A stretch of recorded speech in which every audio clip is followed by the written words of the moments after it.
Tenemos ya un tiempo estudiando el Evangelio según San Mateo y vamos en el capítulo 12. La semana pasada nuestro hermano Miguel de la Cruz nos hablaba sobre esa carga y esa invitación. Venid a mí todos los que estáis trabajados y cargados y yo os haré descansar. Llevad mi yugo sobre vosotros. Y nuestro hermano Miguel hablaba sobre ese yugo. Y al final yo estaba pensando en este yugo que la humanidad carga. Es un yugo de esclavitud, es un yugo que lleva a la muerte, es un yugo pesado, es un yugo que ha atrapado a la humanidad, es un yugo que no sacia, es un yugo que es difícil de llevar, es un yugo que no es fácil, es un yugo que toda la sociedad tiene y que nos lleva a la infelicidad, no satisface, nada lo llena. Es amargo, es insatisfacción, infelicidad. Y es el yugo que la sociedad está llevando actualmente.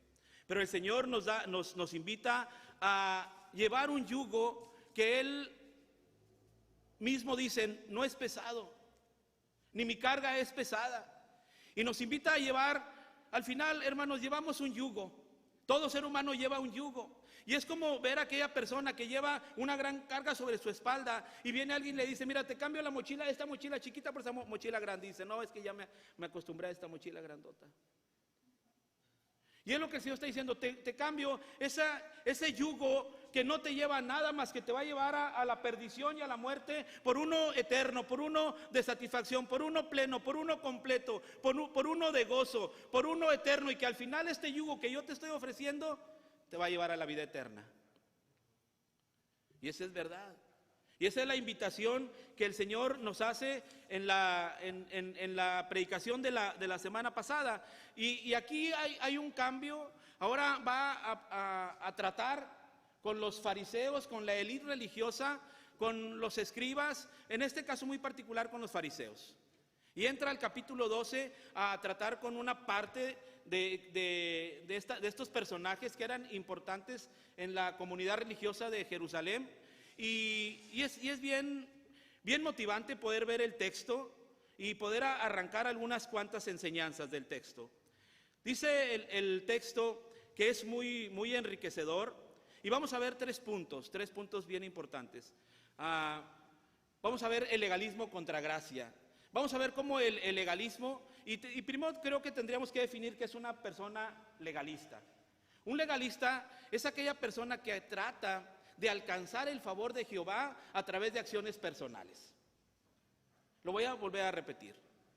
Un legalista es aquella persona que trata de alcanzar, de lograr el favor de Dios a través de acciones personales. Para él no es suficiente la gracia, se pierde lo hermoso de la gracia, tiene que hacer eso más, eso y más.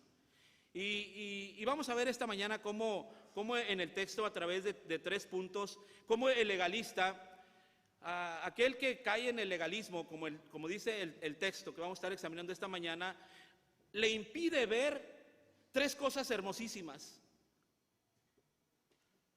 Su visión y su cosmovisión ha sido nublada por su filosofía de hacer, por su deseo de agradar a Dios a través de acciones personales, y le impide ver cosas importantes, cuando menos en 3 áreas: en relación al prójimo, versículos 1 y 2 del capítulo 12, en relación al deseo de Dios, versículo 7, y en relación al objeto de nuestra adoración, versículo 5. Vamos a ver estos 3 puntos como el legalista, y vamos a ver también cómo en este tiempo el legalista sigue siendo un personaje principal dentro de la sociedad, dentro de donde nos movemos. Recuerde, el legalista es aquella persona que trata de agradar a Dios a través de acciones personales. Hace tiempo, cuando recogíamos la ofrenda y invitamos a alguien a recoger la ofrenda, una vez o muchas veces íbamos y le decíamos, ¿puede recoger la ofrenda? Y le decíamos nosotros mismos, pero no traes corbata. No puedes. Íbamos a quien traía corbata. ¿Sabe cómo se llama eso? Legalismo. Eso se llama legalismo. Eso y muchas cosas que hacíamos o hacemos en nuestra vida. El simple hecho de venir al templo, nosotros podemos pensar, voy a ir al templo porque si no voy, quizás Dios se va a enojar y quizás entre semana no me va a ir bien, de tal manera que tengo que ir al templo. Pero me siento enfermo, no, pero tengo que ir al templo. Y ahorita vamos a ver lo que es misericordia y sacrificio en otra parte. Pero vamos a ver aquí, vamos a entrar al texto. Dice en el texto, en aquel tiempo iba Jesús por los sembrados en día de reposo. Es un día de reposo, es un día santo, y esto ya cobra mucho relieve, un día de reposo. Y sus discípulos tuvieron hambre. Jesús va con sus discípulos ahí a un campo. No nos dice qué clase de grano era, pero quizás era trigo. Los trigales, quien conoce un poquito el campo que va por carretera y que usted ve el trigo, las espigas se ven hermosísimas. Hermosísimo se ve. Da paz. Y si hay viento y se mecen las espigas, da una tranquilidad como que cantan. Invita a la meditación. Y ahí usted puede ver, hacerse en su mente la figura de Jesús y sus discípulos caminando ahí en los trigales. En un día de reposo. Están por ahí, quizás necesitaban un momento de descanso, de tranquilidad, de plática, de charla, examinar todo lo que había pasado con antelación, intercambiar impresiones, descansar. Pero llegó un momento en que ellos tenían hambre, y esta palabra, hambre, es mucha hambre, se traduce como mucha hambre. No sé si usted haya tenido un momento de su vida, un ataque de ansiedad, de hambre. Yo creo que sí, ¿verdad? ¿Se recuerda esa ansiedad que da aquí, porque se nos pasó el momento, o estamos exactamente en el momento y está haciendo algo y se le fue y tiene ese ataque de ansiedad porque tenía mucha hambre? Aquí la palabra hambre se traduce en mucha hambre, tenían mucha hambre, era un día de reposo y tenían mucha hambre. Y comenzaron a arrancar espigas. La otra traducción dice que comenzaron a restregar, a mover con las manos las espigas. Y a tomar esos granos y a comer. Todo iba muy bien, estaba en tranquilidad. Ahí está Jesús y sus discípulos comiendo de esos granos en día de reposo. Están tranquilos. Y yo me imagino la escena como cuando están los jóvenes ahí bromeando y jugando y de repente por la espalda se les aparece el pastor, ¿verdad? Estaban en broma y de repente ahí llega el pastor. ¿Y qué pasa cuando llega el pastor y los jóvenes están en broma? ¿Qué es lo que sucede? Un silencio se escucha, ¿verdad? Y empiezan a recitar versículos. Es como cuando están el Chavo y Kiko ahí diciendo y llega don Ramón, ¿se acuerdan? Para los de Centroamérica. Y comenzaron a arrancar espigas. Estaba el momento tan delicioso, tan bonito, tan especial. Y de repente por ahí, no sé de dónde surgieron los fariseos. ¿Puede ver la escena? Esa escena de amistad, de tranquilidad, de buena voluntad. Y de repente viene ahí los judiciales enojados o la Santa Inquisición. Llegan. ¿Quién sabe cómo supieron que andaban por ahí? En Palestina o en Israel, los campos están abiertos, no hay cercas, no hay nada. Y hay ciertos preceptos bíblicos en Deuteronomio capítulo 25 y versículo 23, donde permitía ir y arrancar espigas y comerlas. No estaba prohibido. Vamos a ver el texto ese, es interesante. Estamos ilustrando solamente. Deuteronomio 25, 23.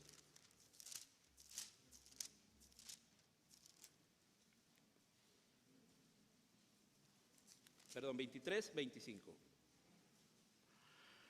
Desde el 24 dice: cuando entres en la viña de tu prójimo, podrás comer uvas hasta saciarte, mas no pondrás en tu cesto. Cuando entres en las mies de tu prójimo, podrás arrancar espigas con tu mano, mas no aplicarás hoz a la mies de tu prójimo. Estas eran reglas humanitarias.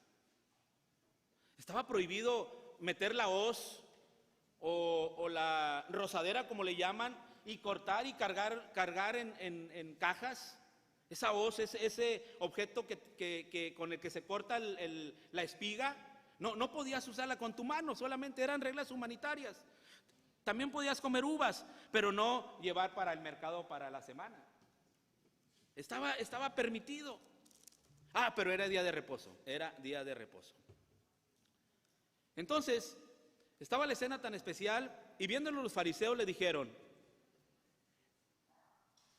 he aquí, vea la acusación. Vienen los fariseos, bien, como que los iban siguiendo, los iban espiando. Es como cuando usted, hace unos cuantos días venía yo por la carretera Saltillo, en la autopista, y cuando yo veo libre, yo soy libre, ¿ok? Libre totalmente. Venía a una velocidad como de 50 kilómetros por hora, y de repente no sé de dónde surgió, de qué piedra, de qué curva, de qué árbol, no sé, un federal. Así de la nada surgió. Saco mi tarjeta, le digo quién soy, me pone una multa y me voy. Es igual aquí. Salen los fariseos y le dicen: he aquí tus discípulos hacen lo que no es lícito hacer en el día de reposo. No es lícito hacer en el día de reposo. Hay ciertas cosas que no es lícito hacer en el día de reposo. Hermanos, muchas veces perdemos el objetivo principal, que es la misericordia, y a veces no la justicia. Aquí ellos quizás sí sabían que tenían hambre, quizás había mucha hambre, pero ellos eran con la ley total, seca. Se olvidaron totalmente del espíritu de la ley. El judío había puesto un montón de normas, un montón de principios, porque efectivamente en el libro en el Antiguo Testamento, déjeme encuentro el texto, porque es bien importante.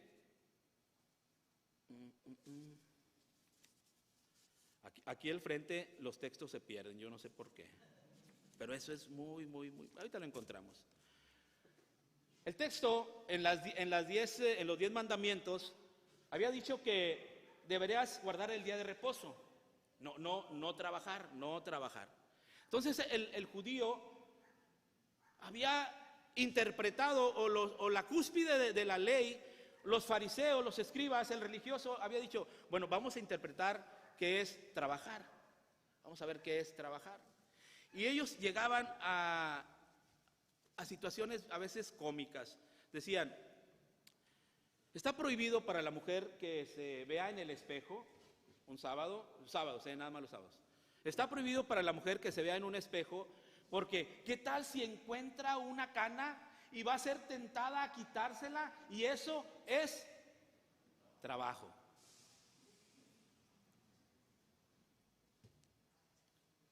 Si un huevo ha sido puesto el sábado y te lo quieres comer, también te deberás de comer la gallina. Híjole, eran muchas cosas las que ellos ahí ponían como cargas, esas cargas que hablaba Miguel. Una persona podrá tomar vinagre en sábado para curarse la garganta, pero no podrá hacer gárgaras con el vinagre, porque es trabajo. No podrás tirar agua caliente sobre uno mismo por el riesgo de generar vapor, lo cual es trabajo. Estaba escuchando a un comentarista que en los edificios en Israel, si estás en un piso, estaba yo en un piso, en el piso 15, en el día de reposo, y al bajar me impactó que en cada piso el elevador se detenía. 14, 13, 12, 11. Y pregunté por qué. Dijo: para evitar que la gente le puche al piso deseado, porque eso es trabajo. Estaba permitido caminar 1999 pasos, 2000 ya estaba prohibido.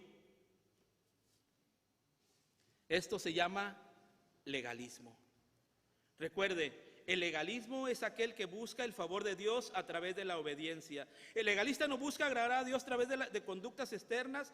El legalista busca agradar a Dios a través de conductas externas para que Dios se agrade de él, pero se olvidan del espíritu de la ley. Aquí tenemos a este grupo de fariseos, ahí con una acusación, y se olvidan del espíritu de la ley. Viéndolo los fariseos le dijeron: he aquí, tus discípulos hacen lo que no es lícito hacer en el día de reposo. Y se olvidan, hermanos, del espíritu de la ley, el verdadero espíritu de la ley en relación al prójimo. El segundo mandamiento es: amarás a tu prójimo como a ti mismo. Y ahí ellos se olvidaban del prójimo y recordaban a la ley.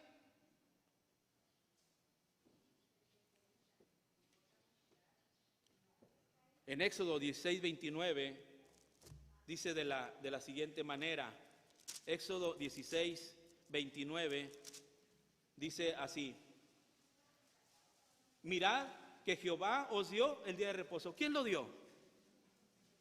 Mirad que Jehová os dio el día de reposo. Y ellos consideraban como que el día de reposo fue dado por Dios para Dios. Sin embargo, Dios dio el día de reposo para el hombre. Dice el libro de Lucas que el día de reposo fue dado a causa del hombre, para descansar. 6 días trabajarás, pero el séptimo descansarás. Era para estar en comunión con Dios, pero fue hecho a causa del hombre, para el descanso del hombre. Porque Dios es completo, Dios es pleno, Dios es total, Dios es absoluto, Dios es soberano, no necesita nada más. La trascendencia de Dios dice que Dios es total. Él no necesitaba más. El día de reposo no es para Dios, el día de reposo fue para nosotros. Él lo dio para que descansáramos, porque hay personas que están enfermos de trabajar, que son los menos. Y Dios se lo da el día de reposo para descansar, para estar en comunión con Dios, para buscar su palabra, para reunirse, para adorarle. 6 días trabajarás, pero es por causa del hombre, no es por causa de Dios, no es para Dios. Dios es pleno sin nosotros, Dios no nos necesita, Dios no necesita el día de reposo, Dios no necesita nuestras acciones. Eso fue para nosotros, fue una bendición de Dios para nosotros, fue un regalo, es un don de Dios para nosotros. El legalismo, como lo vemos aquí, los fariseos fueron constantemente confrontados con Dios. Eran confrontados por el legalismo constantemente. ¿Cómo lees? Y esto también nos lleva a una enseñanza. ¿Cómo lees? ¿No está escrito así? Y esta forma de respuesta de Jesús es como una bofetada para aquel que se cree que sabe todo. Y los fariseos de verdad aprendían y conocían muchísimo. Pero el legalismo, hermano, nos lleva al orgullo. Nos lleva a creer que nosotros sabemos más. El legalismo nos lleva a creernos mejores que los demás.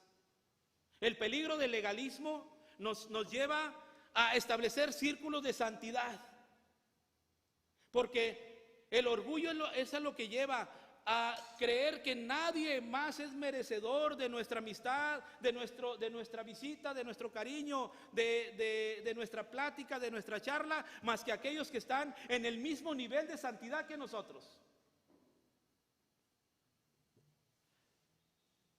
El legalismo es un peligro porque también incumple el mandamiento de amar al prójimo. Y ahora vemos solamente en una relación unipersonal con Dios, yo y Dios, Dios y yo y Dios, Dios y yo. Y nos olvidamos de bajar al área terrestre y a tener amistad y comunión y charla con aquellos que aún están en un conocimiento apenas iniciando. Y sí, el legalismo lee mucho, o el legalista lee mucho, investiga mucho, pero todo es externo, no desciende, no baja, todo está aquí a la altura de la mente. No digo que es malo leer, no digo que es malo estudiar, no digo que es malo tener libros, es bueno, hermanos, pero no perder el piso. A Dios no le podemos agradar a través de conductas externas o de conocimiento abundante. Dios no busca eso. Vamos a ver cómo, avanzando, qué es lo que Dios busca. Dios acusó y confrontó al fariseo por su conducta externa, porque cuelan al mosquito y tragas el camello. Porque ves lo más pequeño y lo metes en una criba para que no pase el mosquito, pero en tu gaznate traes el camello atorado. Esa es una escena un poquito cómica, como aquel que iba con el hermano y le decía: ay, traes una pequeña basura en el ojo, y él con un poste de la luz atravesado. Ese es el legalista. Ah, hermano, no traes corbata. Y afecta en las relaciones, afecta en la sociedad, y nos vamos volviendo más individualistas. Viene el orgullo, viene el círculo de santidad, y aquí Jesús está condenando el legalismo.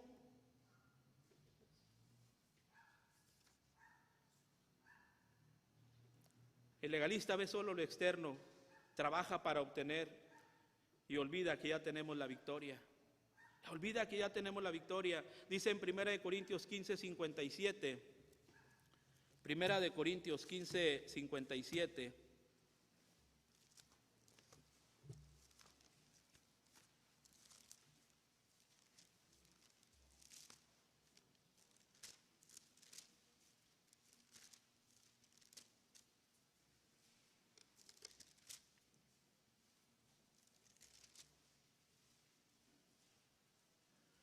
Mas gracias sean dadas a Dios que nos da, ¿qué?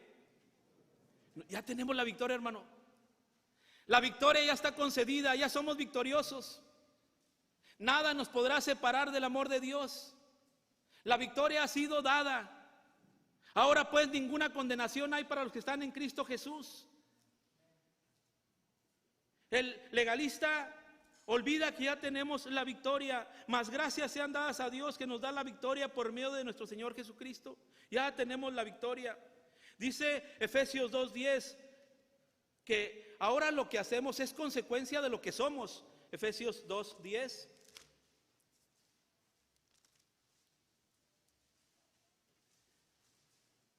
Porque somos hechura suya, y esta palabra hechura es poema. Del griego poema, porque somos un poema suyo, creados en Cristo Jesús para buenas obras. El cristiano hace no para. El Hijo de Dios hace buenas obras porque ha sido salvado, porque ha sido rescatado, porque ha sido redimido. Y esas buenas obras no son producto de Él, Dios las preparó de antemano.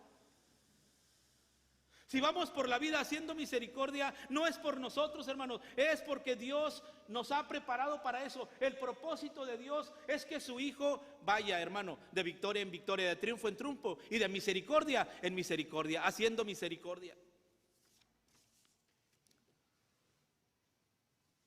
Eso es en relación al prójimo. Los fariseos se olvidaron de ese mandamiento. El primer mandamiento es: amarás al Señor tu Dios con toda tu alma, con todo tu corazón, con todas tus fuerzas. Pero el segundo es semejante: y a tu prójimo como a ti mismo. Y aquí en este caso los fariseos se olvidaron de los discípulos que tenían hambre y vieron que habían transgredido la ley y dijeron: es ilícito. He aquí tus discípulos hacen lo que no es lícito hacer en el día de reposo. Y se olvidaron del espíritu de la ley, se olvidaron de que el día de reposo o la ley fue dada para el hombre, por el hombre. La ley está sujeta al hombre, no el hombre a la ley. El espíritu de la ley es que esté sujeta al hombre y que sea como 10 amigos, 10 mandamientos, 10 amigos que van con él de la mano, que lo van acompañando para buscar agradarle a Dios. 10 amigos que conocen, 10 amigos que saben y van acompañándolo. Alguien dijo, si vas a un lugar muy cercano ve solo, pero si vas lejos ve acompañado. Así que se olvidaron totalmente los fariseos, totalmente. Segundo punto, versículo 10. El legalismo impide ver lo más importante en relación al deseo de Dios. Lo más importante en relación al deseo de Dios. Versículo 7 dice, y si supieses, no sabían, y si supieses qué significa misericordia, quiero. Misericordia quiero. Jesús, ¿qué quieres? Y es que, hermanos, misericordia y sacrificio van a afectar dos áreas del ser humano. Misericordia es en relación a otro ser humano, es una relación horizontal. Y sacrificio es una relación con Dios. Y Dios dice, pregúntame a mí qué es lo que yo quiero. Si tienes conflictos, si tienes dudas, si no sabes qué es lo más importante, misericordia o sacrificio, que también es hacer algo por Dios en el templo, pregúntame a mí qué yo quiero. Dice Jesús, mira, y si tú supieses, y te digo porque no sabes el significado de la norma, y ya te la dije allá en Oseas, lo que yo quiero misericordia antes que sacrificio y conocimiento de Dios, es lo que yo quiero. Puestas en una balanza, para ti es mejor el sacrificio, tu relación con Dios, es mejor lo que estás haciendo en relación a Dios. Y la balanza se inclina al sacrificio, pero desde mi punto de vista, desde mi enfoque, dice Jesús. ¿Quieres conocer mi enfoque? Estás mal enfocado. El legalismo te enfoca mal, el legalismo te cambia los lentes, tienes una cosmovisión equivocada, estás errado. Lee las escrituras correcto, dice la palabra de Dios, no juzgarás. No tenemos que juzgar, no, juzga con misericordia, no como estás juzgando.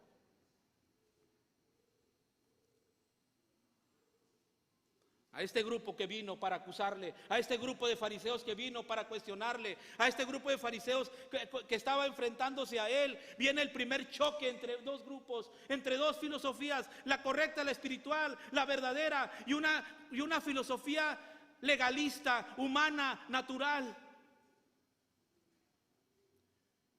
Y desde el punto de vista de los fariseos, era mejor el sacrificio, el templo, las normas, la rigidez, la letra.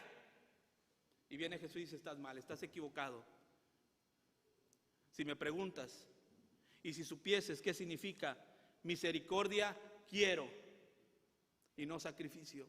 Y es que, hermano, misericordia es sentir con el corazón. Misericordia, sentir con el corazón, que lo sienta con el corazón. En el más puro hebreo expresa un sentimiento íntimo, profundo y oneroso que une a dos personas, que liga a dos personas. Sentimiento íntimo, profundo. Escuche esta palabra, oneroso. Oneroso. Que liga a dos personas. Un corazón que se apiade de ver la miseria de otro. En Lucas dice la palabra de Dios que Jesús les dice, un hombre bajó de Jerusalén a Jericó. ¿Sí, verdad? Lo asaltaron. Pasó un sacerdote, lo vio y siguió. Pasó un levita, lo vio y siguió. Pero venía un samaritano, lo vio, se acercó y fue movido a misericordia. Fue movido a misericordia. Me pregunto y les pregunto, el sacerdote vio, ¿qué pensó? ¿Qué pensaría? ¿Qué crees, Dani? ¿Se lo merece?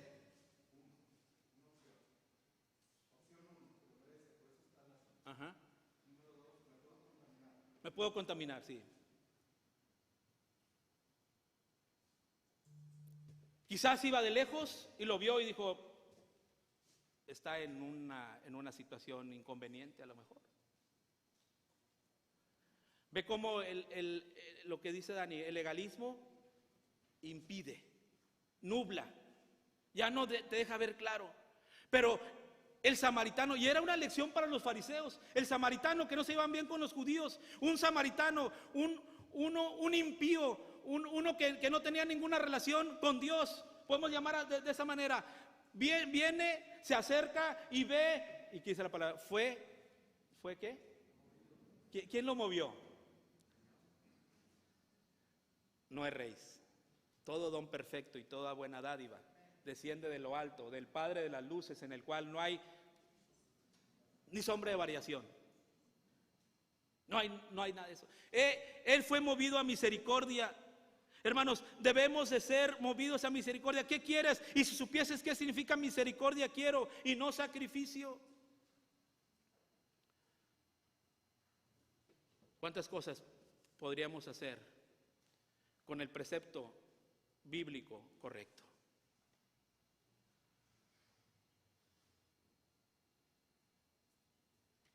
En una ocasión una persona es hipotética la ilustración. En un tiempo una persona me pidió que le proporcionara algo que yo tenía, que iba a ser de bendición para él. Fue un sábado, quedamos de vernos por las Américas, llevaba lo que él necesitaba y para mí era una bendición poder ayudarle. Le dije, te veo el domingo a las 8:30 en este centro comercial que está en Avenida Las Américas, 8:30, porque a las 9 tengo que estar en el templo. Te veo a las 9, no, a 8:30, te veo a las 8:30. A las 9 tengo que estar en el templo. Llego, voy bien emocionado, me gusta mucho cuando veo el rostro de aquel que recibe una misericordia, es bien bonito verlo, me cautiva y me deja un recuerdo. Ya estaba yo viviendo el momento de la entrega. Y el flash no porque llevaba cámara, no, el flash que se queda en el recuerdo de la satisfacción de aquel que recibe. Llego a las 8:25 con esa emoción, 8:25. Yo soy muy desesperado y para mí la hora es así. Si yo digo que a las 8:30 sufro mucho después, mucho. Así ha sido formado. 8:30, no llega. 8:35, aún estoy ahí. 8:40, sigo ahí. 8:45, sigo ahí.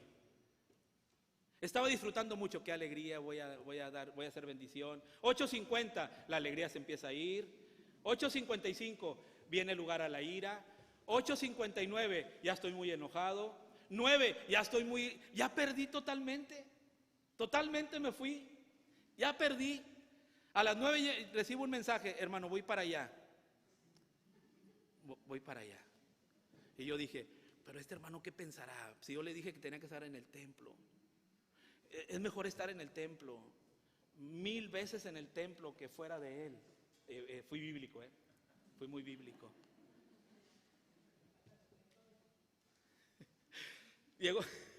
Llegó el momento en que, hermano, todo ese gozo, esa alegría, esa satisfacción, esa misericordia, ese corazón que está conectado, ese sentir con el corazón, ese sentimiento íntimo, profundo y oneroso que liga a dos personas, ya estaba esfumado. El sacrificio superó la misericordia. Es hipotético, lo quiero volver a repetir otra vez, porque yo no soy así. Otra vez. Y si supieses qué significa misericordia quiero y no sacrificio, no condenarías a los inocentes. El legalismo nos aparta de conocer el deseo de Dios. al volvernos legalistas, ya imperan nuestras reglas. Ya es lo que yo creo y me aparto del espíritu de la ley y vengo a ser como el fariseo. Ahora la balanza se inclina hacia el sacrificio y dejo a un lado la misericordia.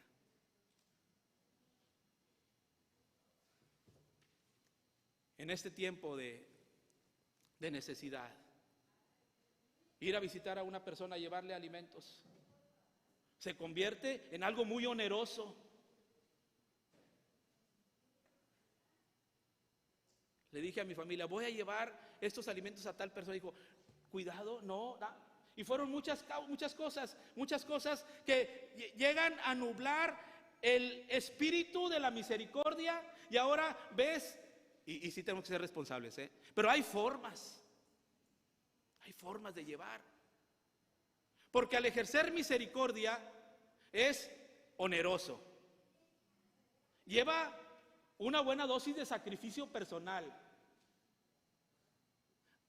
Te expones y es tiempo. ¿Sabe lo que hemos hecho para llevar alimentos en estos días?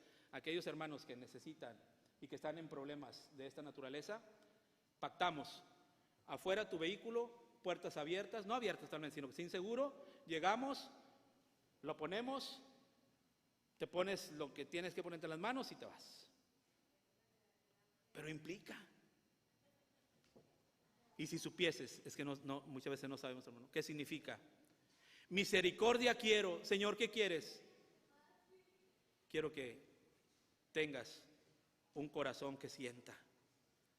Quiero que tengas un corazón con un sentimiento íntimo, profundo y oneroso que liga a dos personas. Ese sentimiento es lo que quisiera que imperare. Oseas 6:6, porque misericordia quiero y no sacrificio, y conocimiento de Dios más que holocaustos. Misericordia y conocimiento. Dios, ¿qué quieres? Quiero que me conozcas más y quiero que tengas un corazón más inclinado a tu prójimo. El conocimiento de Dios nos llevará a tener más misericordia, y el conocimiento de Dios nos llevará más a adorar al dador de la vida. Cuando conocemos a Dios, esa teología nos llevará a la doxología. Esa teología nos llevará a adorar a Dios. ¿Qué es lo que quiere? Dice Dios, es que ya te escribí allá en el Antiguo Testamento, fariseo. Ya te dije lo que yo quiero. ¿Te olvidaste? Oseas 6:6. Los fariseos se cegaron y cambiaron misericordia. Terminamos con el tercer punto. El legalismo nos impide ver el objeto de nuestra adoración. Versículo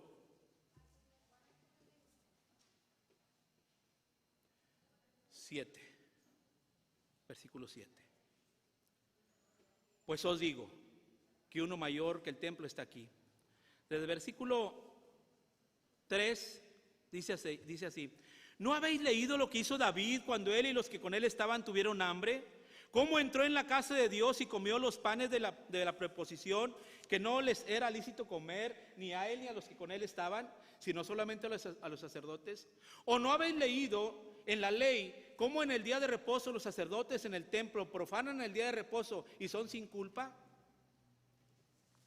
Hermano, el legalista que se enfoca en el espíritu o en la letra de la ley, en la letra de la ley solamente, el legalista que se enfoca en la letra de la ley pierde el privilegio de observar al objeto de la adoración.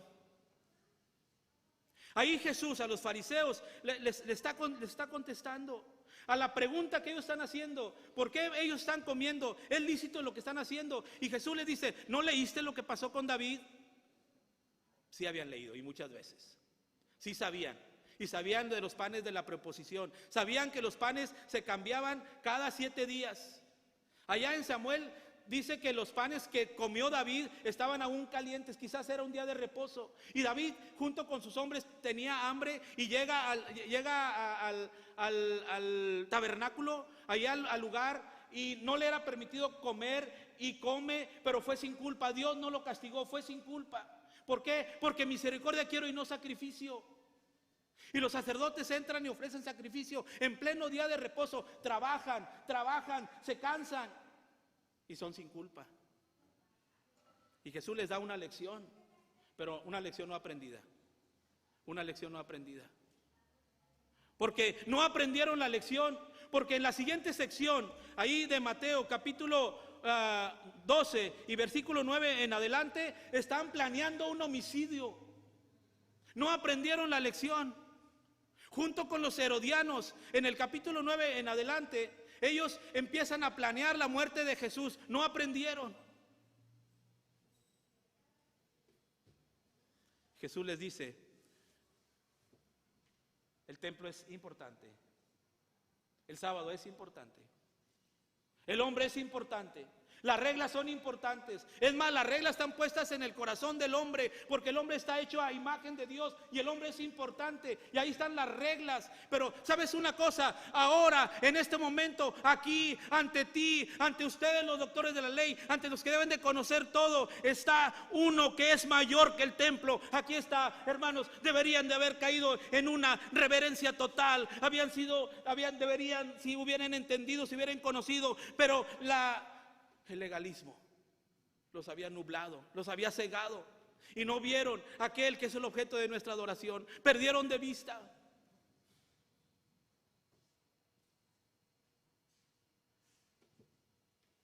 Déjenme les digo que uno mayor que el templo está aquí.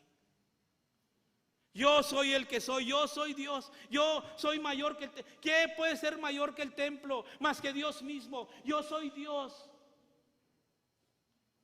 Yo soy el Señor del día de reposo. Pero tú no me conociste. Oh Jerusalén, cuántas veces quise juntarte como junta la gallina a sus polluelos, pero tú no quisiste.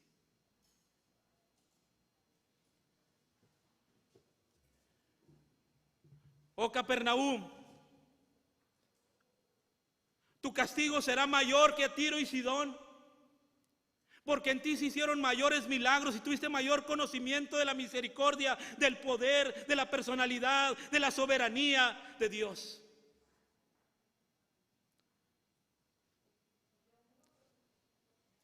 ¿Qué es lo que nos trae al templo, hermano? ¿A qué venimos a este lugar? Si no venimos a adorar a través de los himnos, de las lecturas y de la predicación, cuidado.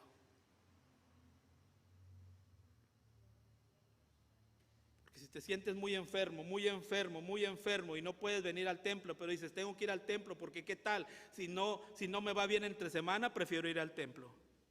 Cuidado.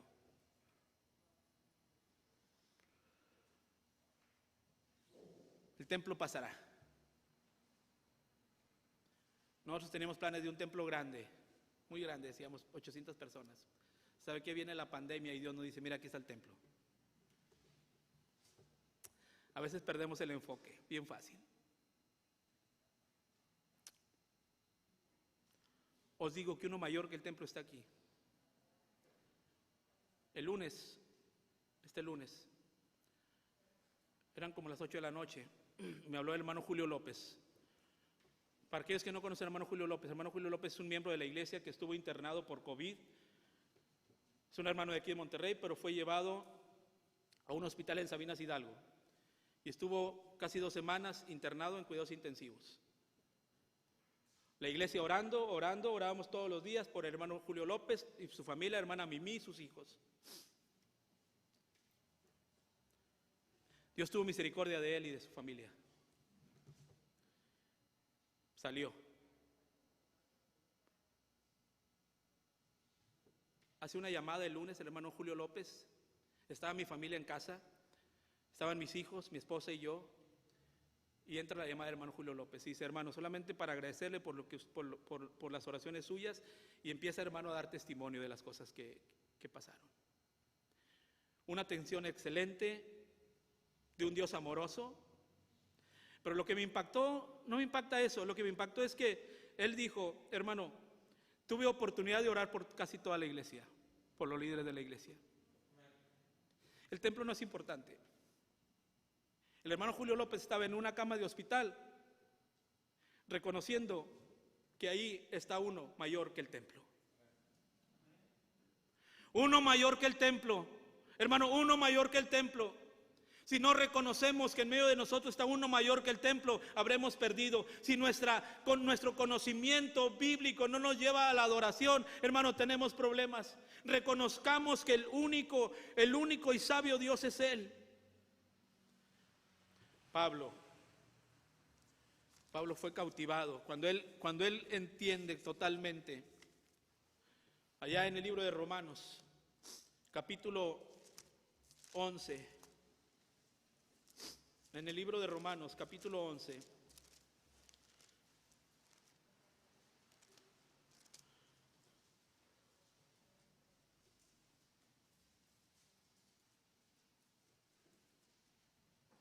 Dice Pablo, versículo 32, y con eso termino. Porque Dios sujetó a todos en desobediencia para tener misericordia de todos. Y Pablo fue cautivado por estas palabras y por todo lo que dice anteriormente. Y Pablo va a decir unas cosas que son increíbles para estudiar, para analizar, para aprender, para aplicar. Y Pablo dice: oh profundidad de la riqueza, de la sabiduría y de la ciencia de Dios. ¿Sabe qué está diciendo Pablo? Qué miserable soy, que no sé nada. Me doy cuenta que no sé nada. Llega un momento de humildad tal que él dice: oh profundidad de las riquezas, de la sabiduría y de la ciencia de Dios, cuán insondables son sus juicios e inescrutables sus caminos. Porque ¿quién entendió la mente del Señor? ¿O quién fue su consejero? ¿O quién le dio a él primero para que le fuese recompensado? Porque de él y por él y para él son todas las cosas. A él sea la gloria por los siglos. Amén. Ese debería ser nuestro pensamiento. Porque de él y por él y para él son todas las cosas. A él sea gloria. Qué pensamiento, Pablo. Qué hermoso.